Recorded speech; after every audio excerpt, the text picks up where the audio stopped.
Hi everybody, my name is Dor Garbash. I'm the head of product for Voltaire, and today I'm going to talk about the path to decentralized governance. So, what is the question that Voltaire is asking? How can the Cardano community govern Cardano in a fair and impactful way? And for this, the decentralized governance body has two main functionalities. One, the ability to modify the protocol. The second one is allocating treasury funds, currently at around $1.5 billion worth of ADA.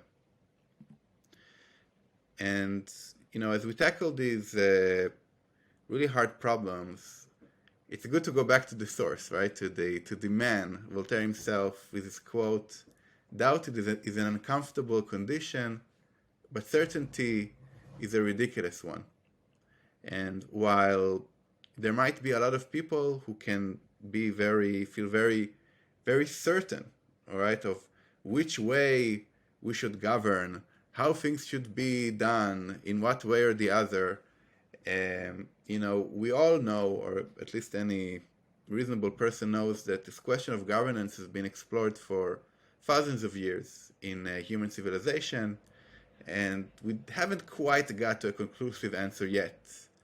But what we do is intending to find out what can work best for Cardano. So what are the North Poles? What is driving this whole Voltaire towards accomplishing its goals? So it's all about legitimacy. Okay, if you see in this center of the circle, it's about legitimizing decentralized governance.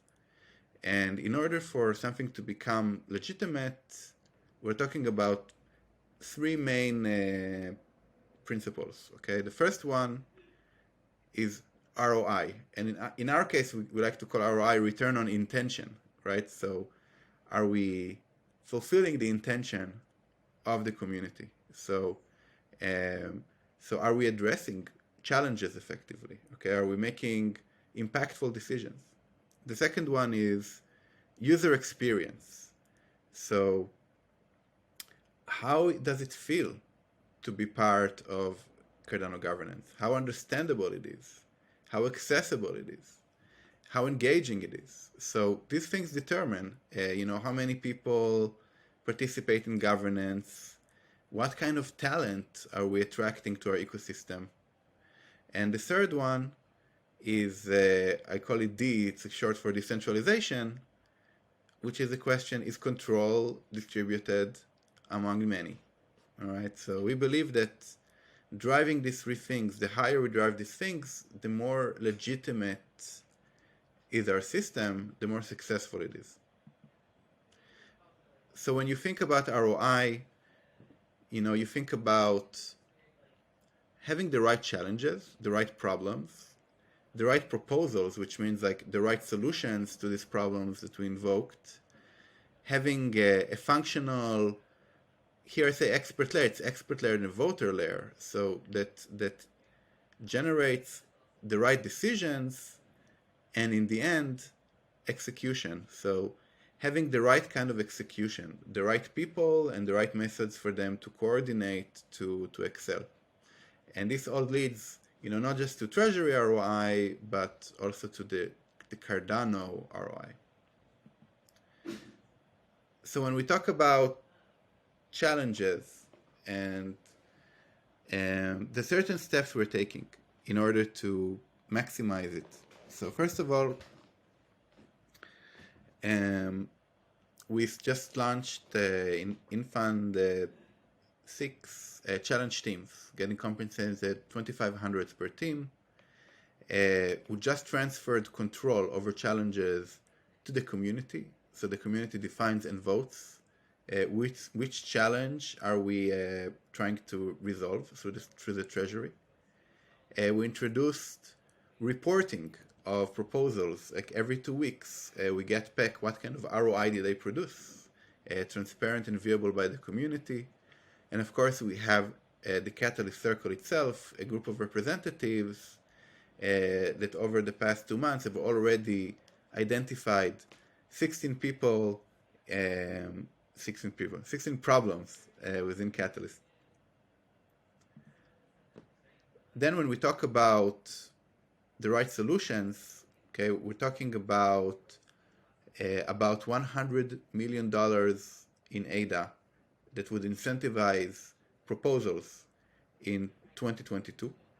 We're talking about workshops like Catalyst School or the mini proposal workshop started by TiVo, or the recurring town halls and the after town halls and the swarm sessions that help proposers hone and improve their proposal to be more effective, about introducing methods for forming teams, both in a D-Scale and a project called PACE. You can see a screenshot where people can share their skills and services.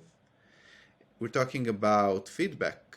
Okay, more than almost 15,000 comments have been submitted in a D-Scale to give proposers constructive feedback, how to improve their proposal.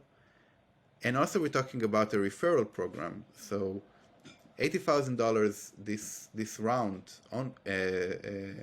is given in order to incentivize people to bring talented proposers into the system. So anybody who refers new proposers is eligible for this incentive.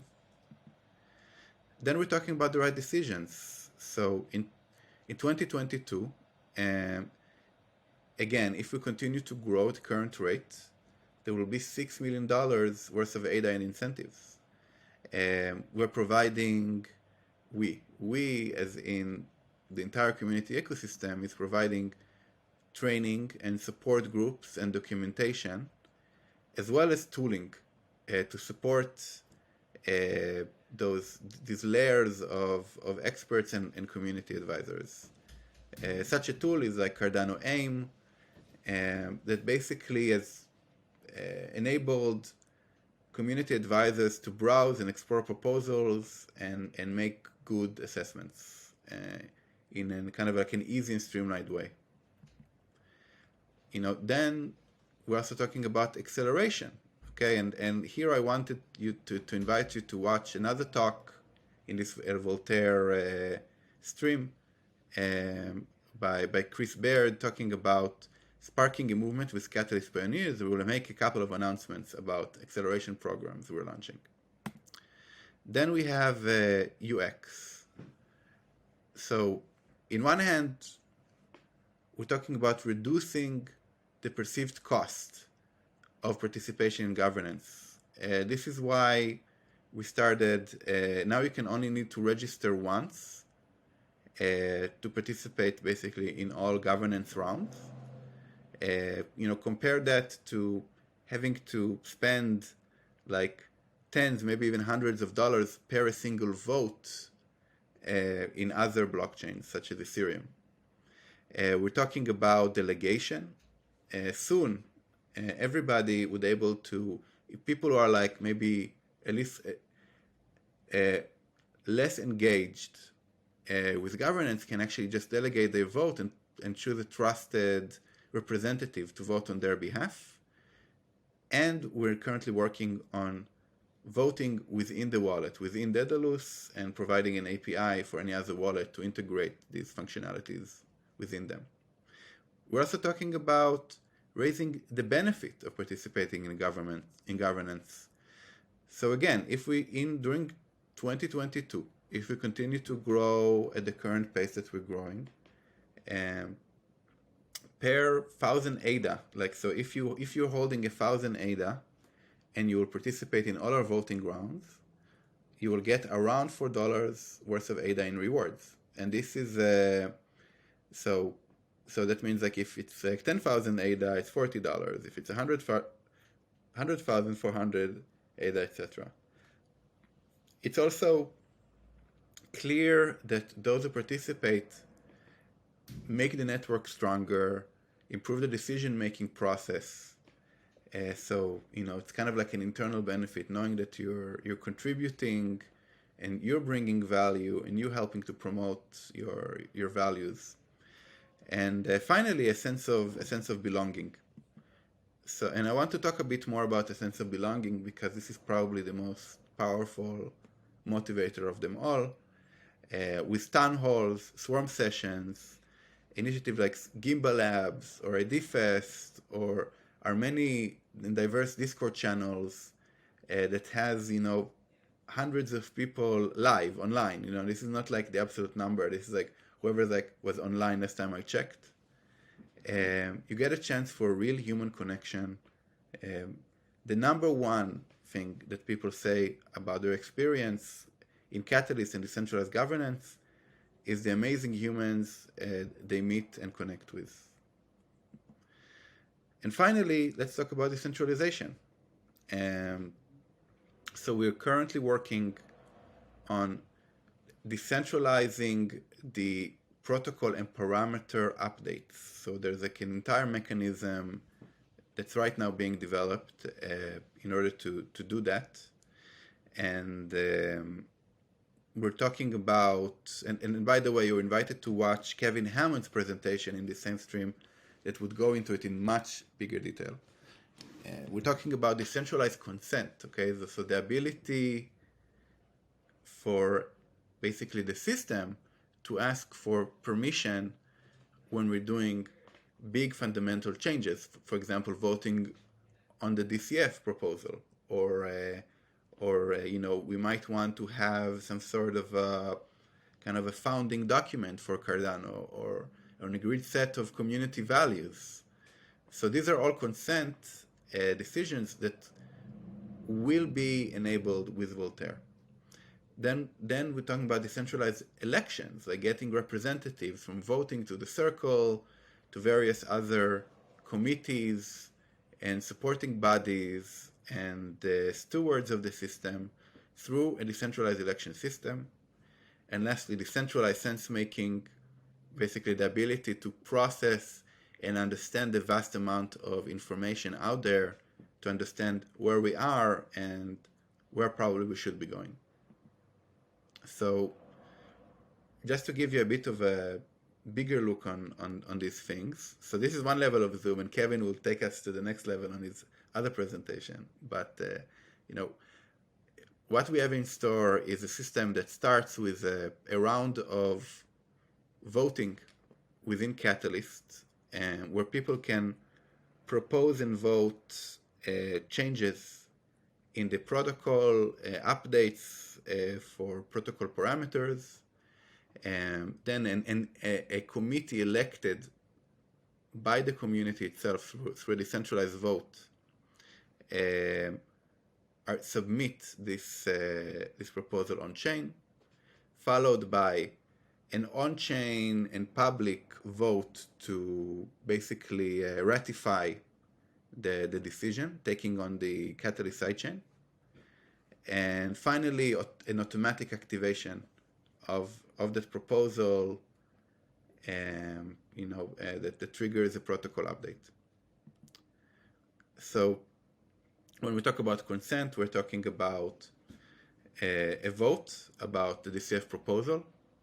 We're talking about an approval of MIR transfers through Catalyst, which basically, not to go too much into the technical details, MIRs are a way to transfer funds from the treasury to those who are eligible for rewards.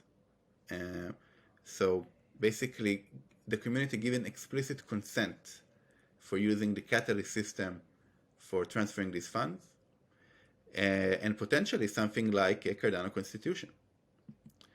And when we talk about decentralized elections, so we're talking about voting for this on-chain proposal submission committee, electing Catalyst members where appropriate, and electing stewards, okay, people who work for the network, that are accountable to the community, that are paid for their work by a decentralized Cardano treasury. And finally, when we're talking about sense-making, this is probably the most important of all the mechanisms, because in this world of uncertainty, of let's say, from fake news and manipulation, complexity, data overflow.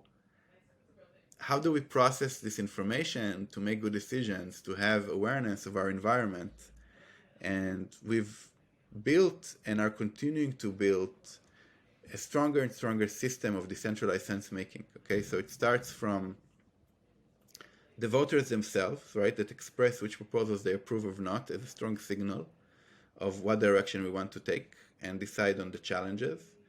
And then we have the challenge teams that are basically responsible to make sense and address the question, are these challenges being solved, right? So they scrutinize reports, they communicate back to the community on the different challenges, and they help facilitate